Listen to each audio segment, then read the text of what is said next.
자, 대상관계 이론은요, 한마디로 얘기하면 0세부터 성인기까지의 그 대인관계 패턴과요, 그리고 사람의 발달을 심층적으로 소개하고 있습니다.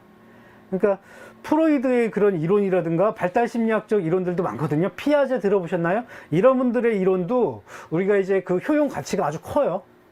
예. 그런데 그런 이론들보다도 뭔가 심층적으로 인간의 그 이제 심리적 발달을 아주 심층적으로 보고 있어요. 그래서 이제 0세부터 2세 혹은 3세 사이에 어머니로부터 아버지로부터 어떠한 관계 그리고 심리 정서적 돌봄 경험을 받았는지가 이제 뭐 청소년기나 이후에 이제 대인관계 패턴에도 영향을 주고 있다는 얘기예요. 예를 들어서 여러분들 쉽게 설명을 해드리자면요, 어머니가 이제 좀 우울한 어머니예요.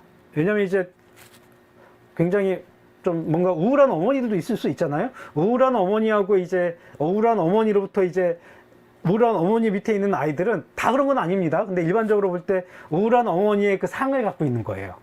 우울한 어머니의 그 관계 경험이 아이의 내면 안에 내사된다고 해요. 즉, 그 흔적이 고스란히 어머니의 그 이제 심리적인 그런 이제 힘듦이 아이에게도 이제 그 영향을 갖는다는 얘기입니다. 마치 여러분들 그 습자지 아시나요? 습자지에다 이름 쓰면 그게 밖에서 나오죠. 그 이제 그런 부분들. 그러다 보니까 이 아이가 크게 되면 대인 관계를 이제 나중에 친구들을 사귀거나 할 때에도 우울한 요인들이 있다는 얘기예요. 물론 대상관계 이론에서는 이러한 이제 관계 경험이 추후에 개선의 여지가 있다고 보고 있습니다. 정신분석 이제 프로이드 관점과는 약간 차이가 있고요. 그렇죠. 룰러님 영향을 받을 수밖에 없겠습니다. 이렇듯 이런 관계 패턴을 좀 더 심층적으로 이제 이해를 할 수 있는 게 대상관계 이론의 중요한 부분이고요.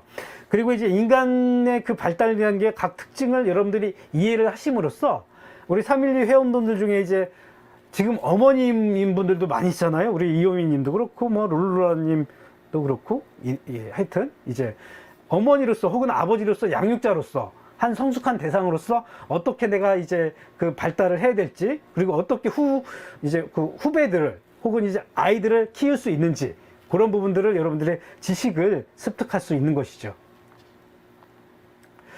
자, 여기 이론에도 이제 학자들이 좀 많은데요. 뭐, 예, 일단 좀 소개만 드릴게요. 예.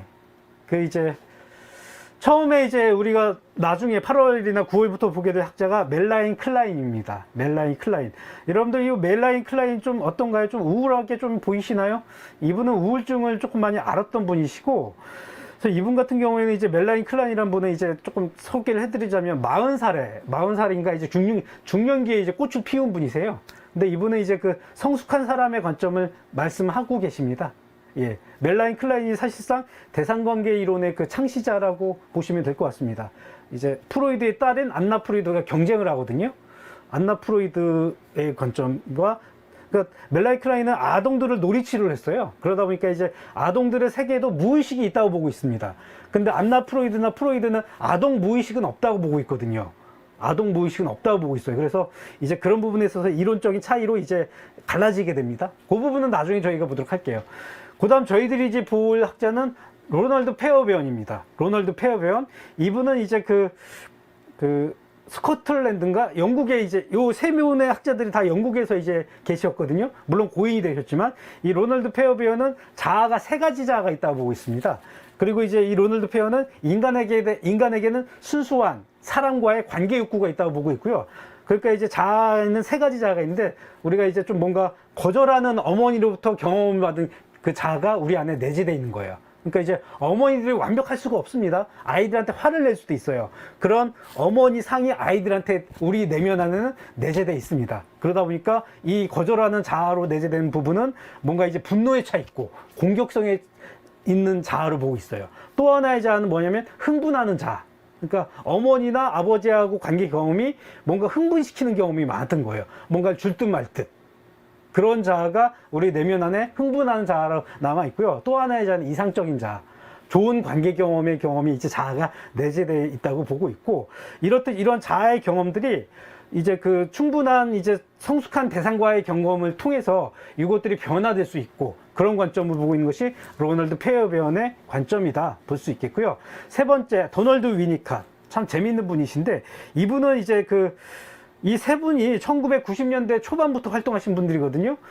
근데 이 도널드 위니캇은 아동 정신분석가였지만 라디오 방송국에 나왔던 분이세요. 라디오 방송국에 나와서 뭐 이제 방송도 하고 촬영도 하신 분이에요. 상당히 진보적인 분이시죠. 예. 그리고 놀이치료를 하신 분이고, 쉽게 얘기하면 이분 같은 경우에는 한 개인이라는 존재가 놀이를 할 때 건강한 삶을 영위할 수 있다고 보고 있고요. 그러니까 여러분들이 양육자로서, 어머니로서, 아버지로서 삶 속에서 내가 이제 놀이를 할 줄 아는 그런 품이 있어야 된다고 보고 있습니다. 그렇게 놀이를 할 줄 아는 사람들이 자기 인생을 쉽게 얘기하면 살 수 있다고 보는 분이 바로 이 도널드 위니캇이에요. 저는 개인적으로는 이 도널드 위니캇이 가장 좋은 대상관계 이론 학자 중에 분이라는 얘기를 말씀드리고요. 이 참작이라는 건 이제 0세부터 2세까지 어머니가 일관적으로 몰입되어 아이를 양육할 때, 아이들은 그 어머니가 몰입되어 그 아이들에게 주었던 그 정서적 돌봄 경험이 아이들이 다 이제 갖고 간다는 얘기예요. 그러다 보면 이제 그 안에서 전능감도 경험하고, 이제 그러면서 이제 자기 인생의 참자기 인생을 살 수 있다고 보는 것이 이제 도널드 위니캇의 관점입니다. 자, 그 다음 하인즈 코엇인데요. 이분은 이제 자기 심리학자인데, 이제 그 건강한 자기에 대한 부분들을 설명을 하고 계셔요. 자기애라는 것이 여러분들 무엇인가요? 나를 사랑하는 마음이죠. 나를 사랑하는 마음.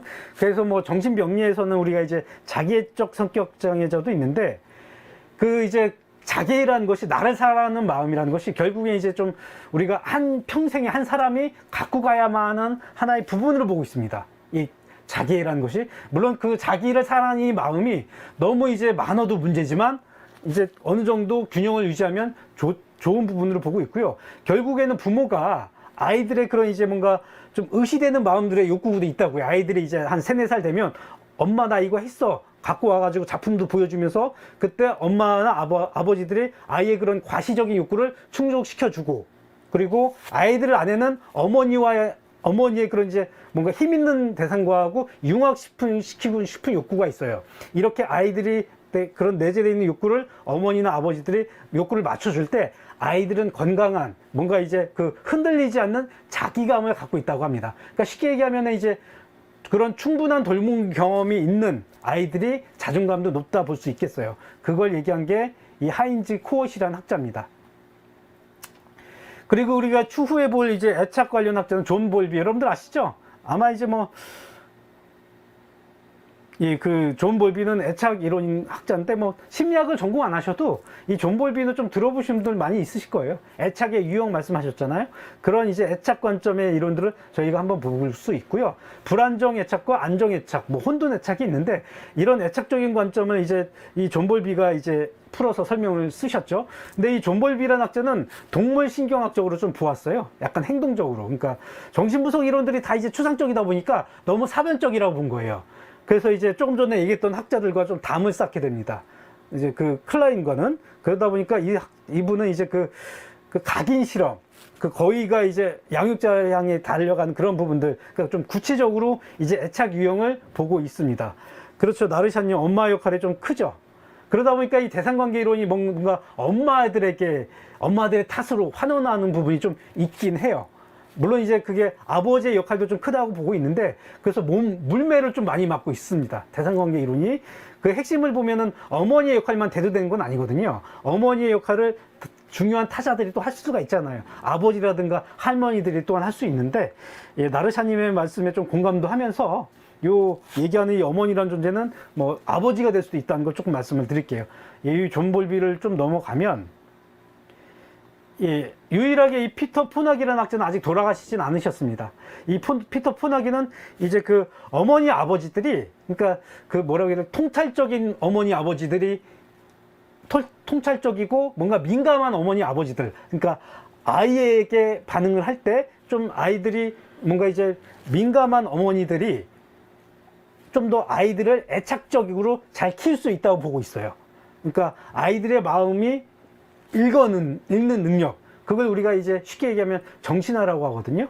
그러니까 아버지, 여러분들의, 그러니까 어머니 한 분이 있다고 하면 이 어머니의 어머니가 이제 이 어머니를 그러니까 양육할 때 뭔가 이제 좀 안정적으로 애착을 했을 때 이 어머니는 자기 성찰 능력이 이제 형성된다고 합니다. 자기 성찰 능력이라는 건 이제 객관적인 자기 인지라든가 뭔가 통찰하는 능력을 갖게 되는데, 그런 통찰하는 능력들이 아주 중요한 부분이에요. 그걸 정신화라고 하고 있거든요. 즉, 그렇게 통찰하는 능력을 갖고 있는 어머니들이 자기 아이를 볼 때도 그 아이의 그 내면에 있는 니들을 통찰할 수 있다고 보는 거죠. 그러니까 아이의 마음을 염두에 둔 그런 이제 그 애착을, 정서적 돌봄을 하는 거의 중요성을 얘기한 분이 바로 피터 포나기다, 우리가 볼 수 있겠습니다. 아마 피터 포나기는 뭐 한 11월쯤 할 텐데, 그 학자의 이론을 봄으로써 대단원의 이제 막을 내릴 것 같습니다. 자, 그래서 이제 여러분들 이제 거의 오늘 강의 이제 한 두 장 남았는데, 정신분석과 대상관계론 좀 정리를 해드리자면요, 부모로부터 어떤 관계 경험을 했는지, 이것이 성장의 중요한 인자라고 보고 있습니다. 중요한 인자. 예, 우리 나르샤님 신랑은 아이들에게 토크로 존대해요. 최상의 남편분이십니다. 예. 그리고 이제 그렇게 성장의 필요 조건이 부모로부터 어떠한 관계 경험을 했는지가 중요하고, 안정된 경험을 했다. 그러면 아이들은 어떻게 된다? 예. 참자기의 인생을 향유함으로 주도적인 인생 스토리를 구축할 수 있다고 보고 있어요. 이런 사람들이 후에 중년기에도 성숙한 노년기를 살 수 있다고 보는 것이 이 대상관계 이론의 중요한 부분입니다.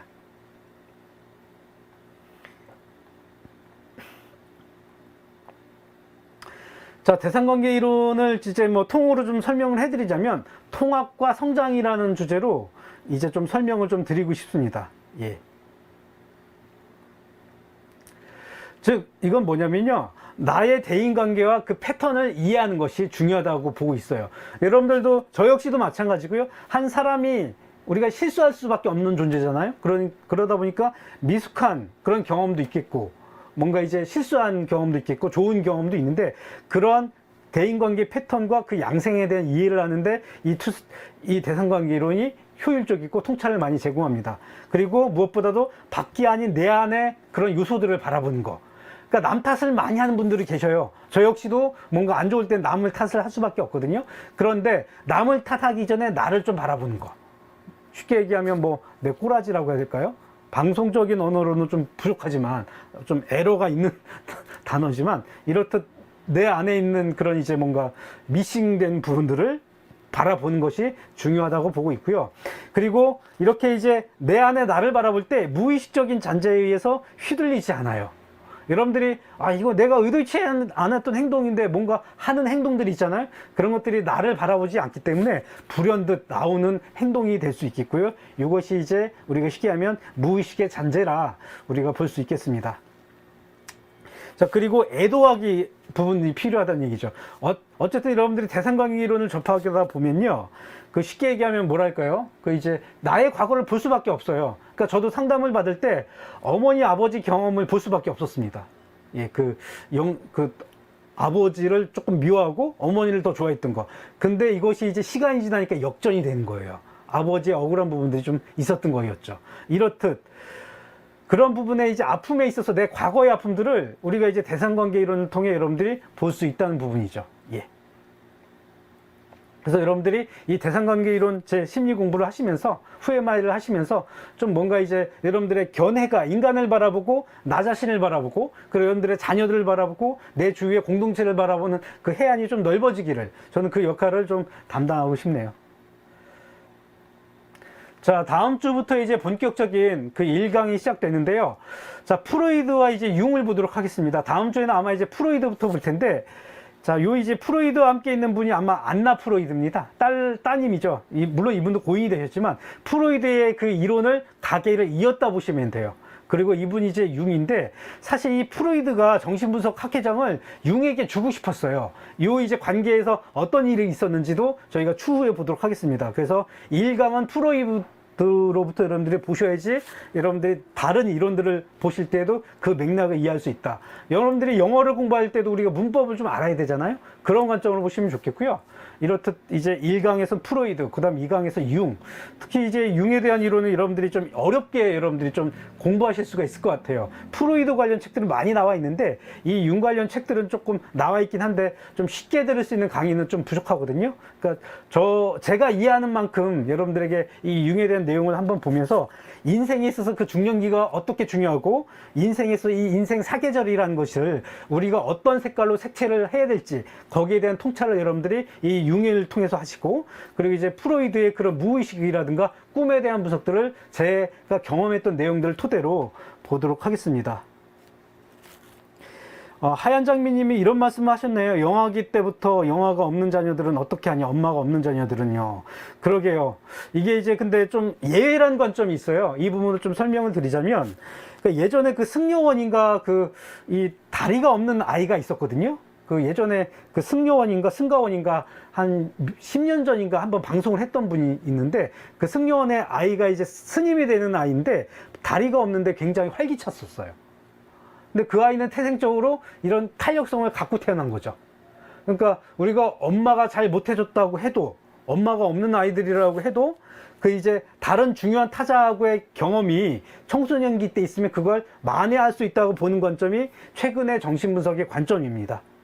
그렇죠. 좀 성숙해지고, 그러니까 이게 충분히 좋은 엄마의 역할을 해주기만 하면 돼요. 100점 만점에 60에서 70점. 그러니까 아이들에게 너무 완벽하게 해줘도 그런 아이들은 어떻습니까? 백지로 태어나요. 백지로 태어나면 어떻습니까? 밖에 나가면 먼지가 많이 묻겠죠. 그러니까 그것도 건강하진 않은 거예요.